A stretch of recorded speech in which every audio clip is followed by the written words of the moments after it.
ब्रह्मा जी ने कहा भगवान का आश्रय लो। उनका ये दोहा है, ये तो चले विनीत तू जगतज मेरी ओर, तू संसार छोड़कर जितना मेरी ओर चलता है, तेते पग मैं भी धरूं करूं कृपा की कोर। तुम जितना मेरी ओर चलते हो मैं भी तुम्हारी ओर उतने ही कदम चलता हूं। तो भक्त ने कहा कि तब तो हमें बड़ी निराशा हो, मैं 2-4 दिन में एक आध कदम चलता हूं, कभी चलता हूं कभी नहीं भी चलता हूं, और हे भगवान इसी हिसाब से अगर आप मेरी ओर चलेंगे तब तो मेरा भला कभी हो ही नहीं सकेगा। भगवान ने कहा उदास मत हो, जे तो चले विनीत तू जगतज मेरी ओर, तेते पग मैं भी धरूं करूं कृपा की कोर। तो एक चरण तेरो परे मम हित चित पे छूछ, और मेरो चरण बढ़ाई वो राजा बलि से पूछ। कदम तो उतने ही चलूंगा लेकिन मैं जब कदम बढ़ाऊंगा, चरण बढ़ाऊंगा, तो राजा बलि से पूछो किस तरह कदम बढ़ाता। हाँ,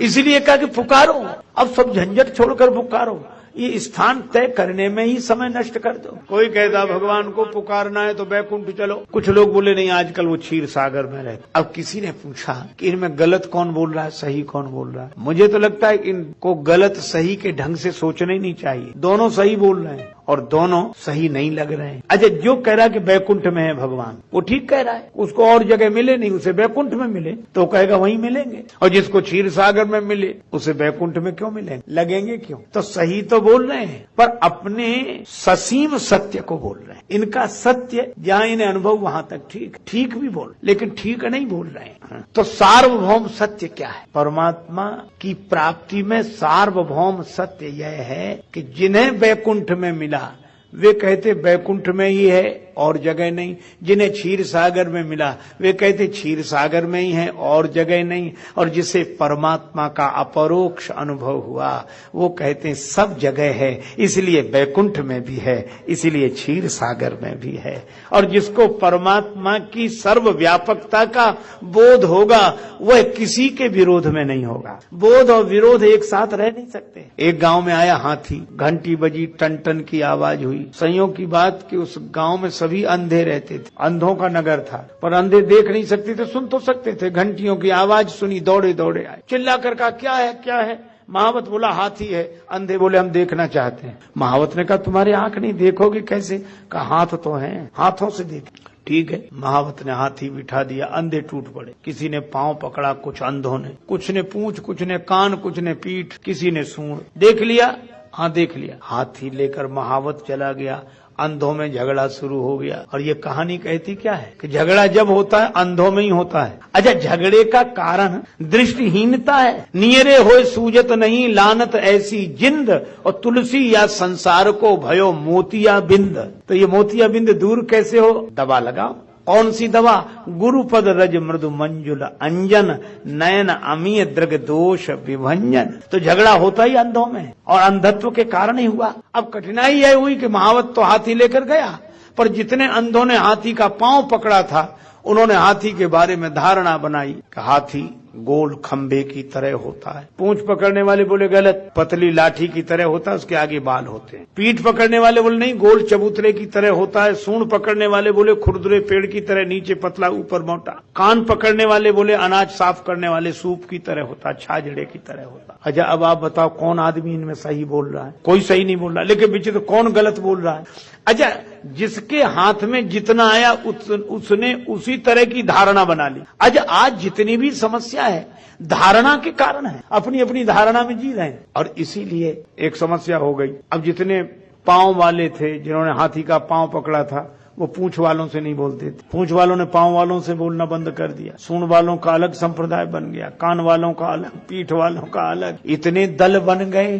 अब एक दल हो तो दल, और 2-3 दल हो तो दल दल। इस दल से निकलना मुश्किल। और सब कह रहे थे, दूसरा कहता कि नहीं भाई ऐसा कैसे माने, हमने खुद अपने हाथ से देखा। अब जिसके हाथ जितना ही लग गया, अच्छा जिसके हाथ जितना लगा उसको ही उसने पूर्ण समझ लिया, यही विडंबना है। अच्छा, लगा हाथ हाथी ही था। वो बेचारे निर्दोष भी हैं, उनका कोई दोष नहीं है, लेकिन अब क्या करें, धारणाओं में बंधे। अब अलग अलग दल बन गए, कोई किसी से बोलता नहीं था, एक समूह अलग, एक समूह अलग। तो कुछ अंधे मौजूद नहीं थे उस समय जब हाथी आया था, वो बाद में आए। उन्होंने देखा कि हमारे गांव में क्या हो गया, इतने प्रेम से रहते थे हम लोग, किसी ने कहा कि हाथी आया था उससे ये विवाद हुआ। तो वो अंधे बोले कि इससे तो हम तभी मजे में थे जब हाथी हमारे गांव में नहीं आया था, ये हाथी ने तो और उपद्रव कर दिया। समाधान क्या? कुछ लोग बोले कि महावत कह गया था कि 4 दिन बाद लौट कर आएंगे, प्रतीक्षा करो। लौट कर आए, फिर घंटियां बजी, हाथी के आगमन की सूचना मिली, अंधों को दौड़े। महावत ने कहा क्या बात है, हाथी देखना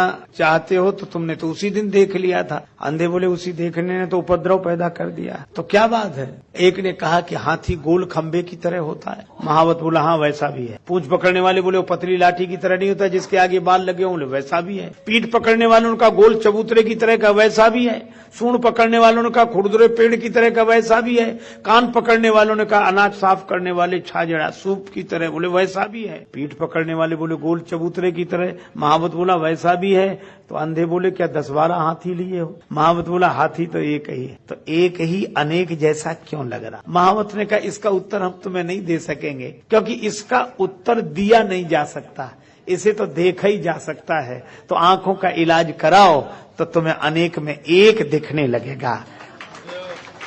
आंखों का इलाज कराओ तो अनेक में एक दिखेगा, और आंखें अगर खराब रही तो एक में ही अनेक का भ्रम होगा, और अनेक का भ्रम होगा तो झगड़ा शुरू होगा, झंझट शुरू होगा। और वो यही हुआ, 2 दल बन गए, लड़ने लगे। एक कहे वैकुंठ में चलो, और जो अंधे कह रहे थे कि हाथी नहीं आया तभी हम मजे में थे। कुछ लोग ऐसे हैं, एक ने कहा ईश्वर साकार, एक ने कहा निराकार, दोनों झगड़ गए। तीसरा बोला कि जिसको लेकर इतना झगड़ा होता हो तो न साकार न निराकार, बेकार है। तो अपनी अपनी सोच है, झगड़ गए। अच्छा अब एक बात और है, झगड़ा वहां शुरू हो गया जहां सदगुरु थे। सदगुरु कौन? शंकर भगवान।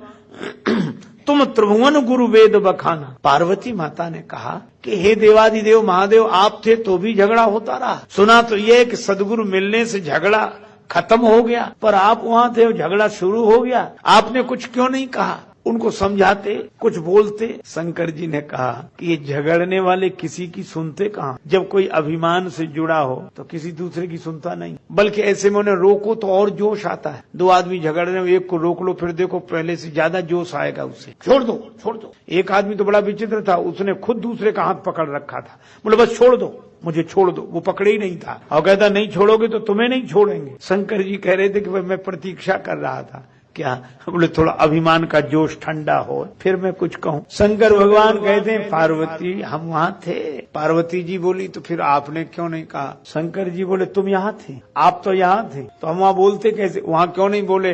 भगवान शंकर ने कहा पार्वती जी आपका आध्यात्मिक रूप श्रद्धा है, और हम वहीं बोलते हैं जहाँ श्रद्धा होती है, क्योंकि श्रद्धावान लभते ज्ञानम। अब वो तो सुन ही नहीं रहे थे किसी, तो हमने कहा पहले इन्हें थक जाने दो, ढूंढ ले कोशिश कर ले। अच्छा एक अद्भुत बात, जब थक गए तब शंकर जी से पूछा आप बताओ। शंकर जी बोले तो सुनो, अगर हमसे पूछते हो तो हरि व्यापक परमात्मा व्याप्त है। तो वैकुंठ वाले बोले ये तो हम भी मानते हैं कि परमात्मा व्याप्त है, लेकिन वैकुंठ में ज्यादा है, क्षीर सागर में कम। क्षीर सागर वाले बोले व्याप्त तो हम भी मानते हैं, पर क्षीर सागर में ज्यादा, वैकुंठ में कम। शंकर भगवान बोले न वैकुंठ में ज्यादा, न क्षीर सागर में कम, न क्षीर सागर में ज्यादा, न वैकुंठ में कम।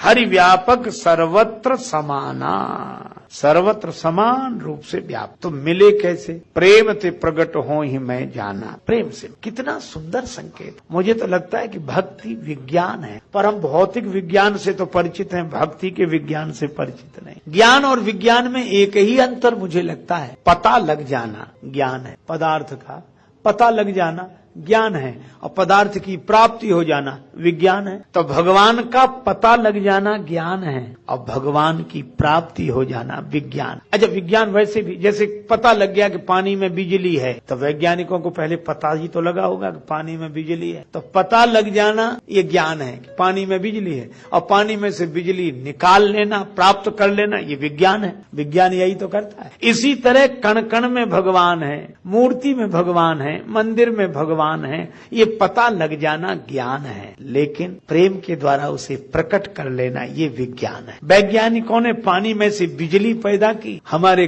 गजराज ने भगवान को पुकार कर पानी में से परमात्मा को प्रकट कर लिया। ग्राह ने जब चरण पकड़ा तो गजराज ने प्रभु को पुकारा, प्रभु जल में प्रकट हो गए। पत्थर में से जाने क्या क्या वैज्ञानिक पैदा कर लेते हैं। श्री प्रहलाद जी ने पत्थर के खम्भे में से भगवान को प्रकट कर दिया। अच्छा, एक अद्भुत बात, शक्ति और परमात्मा सब में व्याप्त हैं, यही तो सिय राम मैं सब जग जाने। पर भक्त भगवान को प्राप्त कर लेता है और वैज्ञानिक उसी पदार्थ से शक्ति को निकाल लेता है।